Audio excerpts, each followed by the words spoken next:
kasih Pak. Terima kasih banyak Pak Herudin, Pak Kasat, Pak Wakasat, Pak Kapolsek dan jajarannya Polres.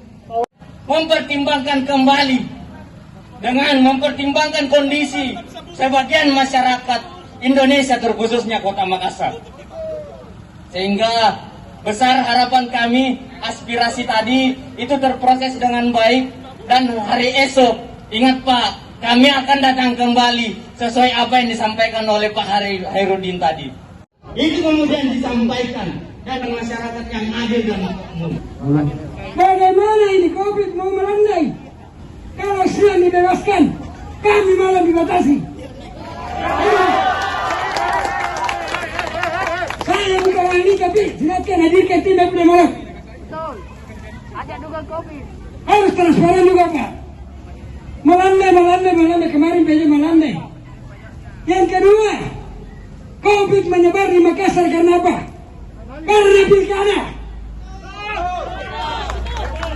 Kenapa KPU melaksanakan di Jakarta debat kandidat?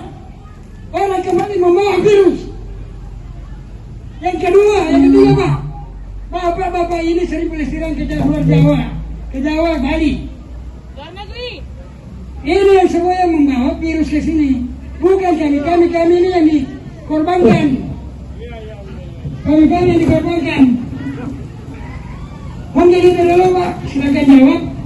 Kalau menurut salam sejahtera kita semua yang kami hormati rekan-rekan dari TNI Polri yang sempat hadir pada hari ini, yang kami hormati Pak Sul sebagai ketua asosiasi dan rekan-rekan yang sempat hadir.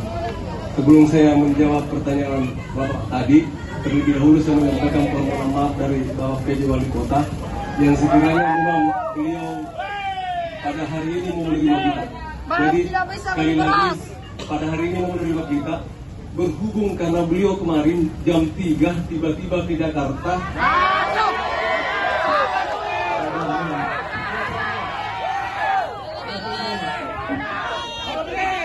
Ke Jakarta dengan tujuan sampaikan permohonan maafnya Bapak. Langsung saja.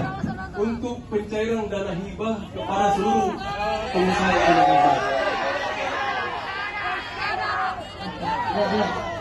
Begini. Tarik Pak Ketua. Biar kami bicara dulu, nanti kita tanggapi, begitu saja mungkin. Silakan bicara Per. Tolong teman-teman, hari ini kepentingan kita bersama-sama. Dengar dulu, jangan yang ada dulu suara sumbang. Fokus dulu, Pak Herudin. Terima kasih. Jadi yang mendampingi PJ Wali Kota adalah Ketua Asosiasi Perhimpunan Hotel dan Restoran, Pak Anggial Sinaga. Ini perlu klarifikasi. Ya, adapun surat edaran ini kami keluarkan terlebih dahulu. Memang beberapa minggu kami Pak Wakah, Pak Polsek ketemu Kakanda bahwa insya Allah kita akan perpanjang. Karena mengingat Makassar ini memang melandai tapi belum menurun. Kami juga menyadari bahwa teman-teman semua pasti butuh hidup. Kami juga seperti itu. Kami juga rasakan. Namun karena ini adalah keputusan instruksi langsung dari Mendagri yang berlaku seluruh Indonesia, maka kami mengikuti aturan ini. Dan kajiannya sudah dikaji oleh tim epidemiologi. Dan awal-awal penerapan ini perlu kita ketahui bahwa kita rapat bersama, rapat dengan unsur Forkopimda. Pak Sul juga waktu rapat kedua kan kita undang Pak di atas di ruang pola.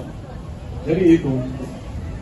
Apapun yang hari ini kita sampaikan, insya Allah kami akan sampaikan kepada Bapak pengambil keputusan Pak PJ Wali Kota. Ya namun kita tahu sendiri bahwa kita ini memang Makassar ini masih ada epicentrum itu. Jadi bukan tidak Pak, ada. Artinya Bapak sendiri rasakan mungkin atau teman-teman di sini yang pernah rasakan itu bagaimana tersiksanya itu namanya penyakit COVID Pak. Itu yang disampaikan. Jadi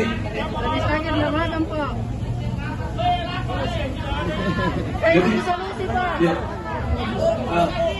terus lagi. Oke, tenang dulu teman-teman, tenang dulu. Jadi sekali lagi saya mohon maaf kepada teman-teman semua bahwa apa yang Bapak rasakan kami rasakan juga. kami juga, karena kita digaji oleh rakyat juga. Itu semua kan sekian pasal. Oke, begini Pak. Tuntutannya ini. Jadi tuntutan kita yaitu sekiranya Bapak PJ Wali Kota mencabut surat edaran karena kami anggap ini sangat tidak adil. Kenapa kami anggap tidak adil? Karena jam operasional itu dibatasi.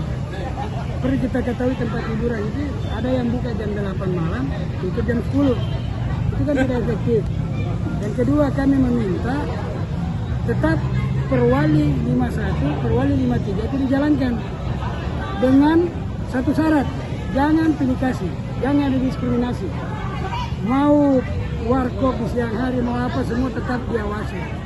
Tidak akan mungkin melandai ini COVID kalau pembatasan malam saja. Sementara kontrol di pagi, siang, dan sore hari itu tidak dilaksanakan. Jadi kami ini menganggap ini tim epidemiologi juga. Saya katakan apakah dia profesional atau cuma mengada-ngada atau apakah hanya mengejar dan anggaran COVID, ya itu tanda petik dugaan kami.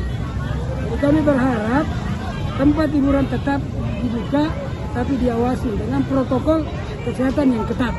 Kami siap ditempatkan satu tempat, 2 atau 3 orang-orang dari Satgas atau dari Satpol PP. Kalau memang over kapasitas, silakan kami dipindah, silakan kami ditutup. Mengingat kenapa? Dalam tempat hiburan ini ada ribuan pekerja yang butuh makan, butuh hidup. Sementara mereka yang buka siang, buka pagi, buka malam, enak. Nah itu yang salah satu tuntutan kami. Harusnya seperti apa Pak? Dibukanya sampai kapan? Nah, kalau solusi yang kami berikan itu, ini kan di Makassar ini ada 3 jenis usaha hiburan. Yang pertama yaitu rumah bernyanyi keluarga, ada karaoke umum, ada bar dan pub. Itu kan bisa diatur jadwalnya. Rumah bernyanyi ya silakan buka dari pagi sampai jam 9 atau jam 10 malam. Selebihnya karaoke silakan buka jam 10 sampai jam 2 atau jam 1. Nah, bar dan pub kan bisa tutup karaoke, kita buka lagi sampai jam 3. Itu yang kita minta. Kan harus ada kajian-kajian, jangan membuat aturan sepihak. Kemarin memang saya dilibatkan di atas, tapi kan tidak ada solusi. Kita cuma diundang mendengarkan. Kita punya keluhan, tidak ditanggapi. Jadi kita berpikir ini PJ Wali Kota ini tidak tahu modelnya bagaimana. Mungkin kebanyakan dia di Jepang ya, beginilah. Dia tidak merasakan bagaimana susahnya hidup masyarakat di Makassar. Berapa jumlah tempat hiburan malam yang di Makassar Pak? Kalau di Makassar yang resmi itu ada 102. Dari 118 sekarang ada yang tutup, ada yang sudah bangkrut. Nah, terus tindakannya kalau tidak dipenuhi tuntutannya ini apa tindakan dari Kalau kita tidak ditemui, tidak ada solusi, ya kita menginap. Itu.